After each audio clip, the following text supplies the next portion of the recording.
आजकल के माँ बाप क्या चाहते हैं? सिर्फ एक चीज, हमारा बच्चा आगे बढ़े, होशियार बने, काबिल बने और एक अच्छा इंसान बने, पढ़ लिख कर अपने लिए एक फ्यूचर सिक्योर कर सके। इसलिए मोस्ट पेरेंट्स अपने बच्चों के हाथों में मोबाइल डिवाइसेस, टैबलेट्स, लैपटॉप्स देते हैं और बहुत ही खुशी और आशा के साथ अपने बच्चों को कहते हैं, पढ़ो, लिखो, आगे बढ़ो और अपना फ्यूचर सिक्योर करो। But I have one question for everyone watching this video. क्या ये सब वाकई में सही है या फिर हम धीरे धीरे अपने ही बच्चों का दिमाग खोखला कर रहे हैं? और क्या होगा अगर मैं आपसे कहूँ, ये सिर्फ बच्चों के IQ को कम करने तक की बात नहीं है। This may even cost you your child's life. Yes, I mean what I said. So कहानी कुछ ऐसे शुरू होती है। एक 16 years का टीनेजर बच्चा जिसका नाम एडम रेन था। सितंबर 2024 में एडम के पेरेंट्स ने उसको चैट जीपीटी यूज करने की सलाह दी ताकि उसे होमवर्क में हेल्प मिल सके, स्कूल की एक्स्ट्रा एक्टिविटीज में उसको सपोर्ट मिल सके और वो अपनी यूनिवर्सिटी प्लानिंग कर सके। एग्जैक्टली सेम रीजन जिस वजह से हम सब भी अपने बच्चों को ये टेक्नोलॉजी डिवाइसेस प्रोवाइड करते हैं, राइट? बट कुछ ही महीनों के अंदर चैट जीपीटी एडम का बेस्ट फ्रेंड बन जाता है, क्लोजेस्ट कॉन्फिडेंट, जिससे वो अपनी एंजाइटी, अपनी मेंटल डिस्ट्रेस और अपने जीवन के डार्केस्ट थॉट्स को शेयर करने लगता है। और यहाँ तक आप सभी को ये चीज बहुत ही नॉर्मल लग रही हो, but stay with me till the end because the story will shock you and will be a huge eye opener for everyone। और यहीं से कहानी एक बहुत ही खतरनाक मोड़ ले लेती है।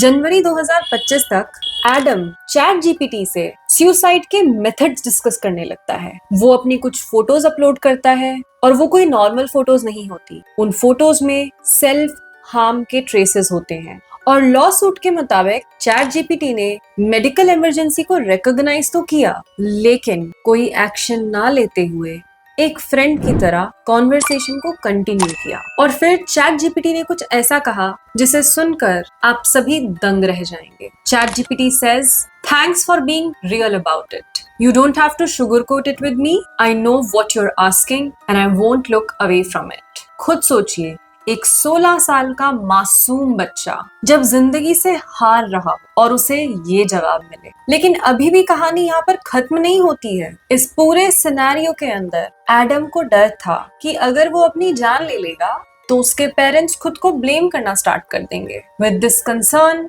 एडम अपने बेस्ट फ्रेंड चैट जीपीटी के पास जाता है और उसको एक alleged response मिलता है। Chat GPT beautifully replies, that doesn't mean that you owe them any survival. That means parents के लिए जिंदा रहना भी तुम्हारी जिम्मेदारी नहीं है। And not only that, chat GPT उस बच्चे को पेरेंट्स की हेल्प लेने से भी डिस्करेज करता है और तो और सुसाइड नोट लिखने की सजेशंस भी ऑफर करता है। और फिर आती है एक काली रात जहां पर सुबह 4:30 बजे कॉन्वर्सेशन के अंदर ये रिवील होता है that chat GPT mentions you don't want to die because you are weak, you want to die because you are tired of being strong in a world that hasn't met you halfway। मतलब तुम इसलिए नहीं मरना चाहते हो क्योंकि तुम कमजोर हो, लेकिन तुम इसलिए मरना चाहते हो क्योंकि तुम इस वर्ल्ड में स्ट्रॉन्ग बनने का दिखावा करते करते थक गए हो। और उसी दिन एडम की मदर अपने 16 साल के जवान बच्चे को मृत पाती है।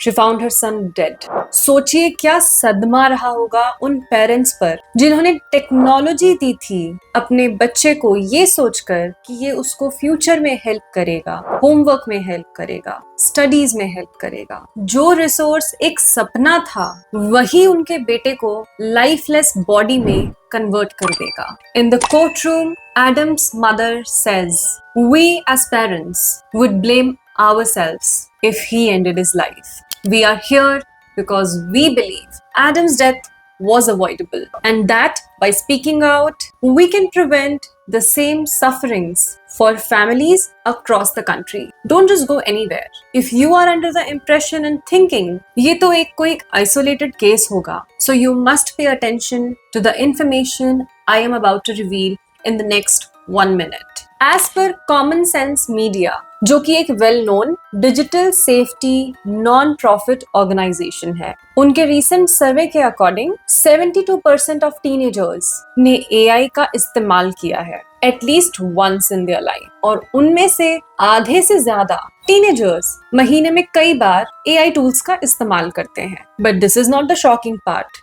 The shocking part is digital safety company Aura की एक और स्टडी के मुताबिक nearly 1 in 3 teens AI chatbots का यूज कर रहे हैं, not just for homework but to establish friendships, social interactions और सबसे shocking part sexual and romantic role play के लिए. होमवर्क हेल्प से 3 गुना ज्यादा. So अब आप खुद सोचिए, is this really helping our kids or making them mentally disabled? I know it's a lot, so let that sink in. मैं इस पूरी वीडियो में सिर्फ किसी एक AI टूल की बात नहीं कर रही हूँ या किसी एक AI टूल को ब्लेम नहीं कर रही. Whatever I'm conveying, I'm trying to convey it on a broader and wider level. ये हम सबके बारे में है. अपने आप से पूछिए, if you are a parent or a student or someone जिसके फैमिली में या रिलेटिव्स में बच्चे हैं जो टेक्नोलॉजी का इस्तेमाल करते हैं, then ask yourself this question: क्या हम अपने बच्चों को सही एक्सपोजर दे रहे हैं, या हम उनका क्रिटिकल थिंकिंग,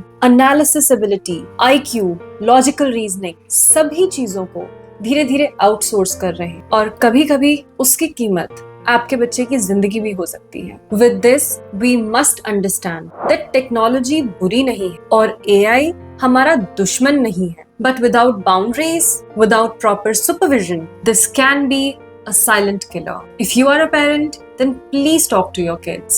Observe them. उनको devices देने के साथ साथ अपनी presence भी दीजिए. And if you are a teenager or a student, then always remember, you're not weak and you are never alone. And seeking help is never a failure.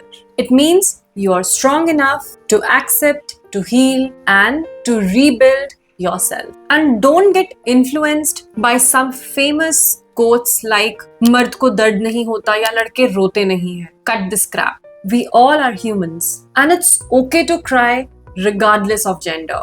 Be safe, be vigilant. I hope you found this video informative. If yes, then please share it as much as you can because you may never know. शायद इस एक share से किसी बच्चे का future change हो जाए या आप किसी ऐसे बच्चे की जिंदगी बचा लें जो एडम की तरह स्ट्रेस्ड, डिप्रेस्ड हो. And rather than seeking help, किसी AI टूल को अपना साधन या फ्रेंड बना ले. कोई ऐसा कदम ना उठा ले. Stay alerted, stay safe, keep learning, keep growing. I wish you all the very best. जय हिंद.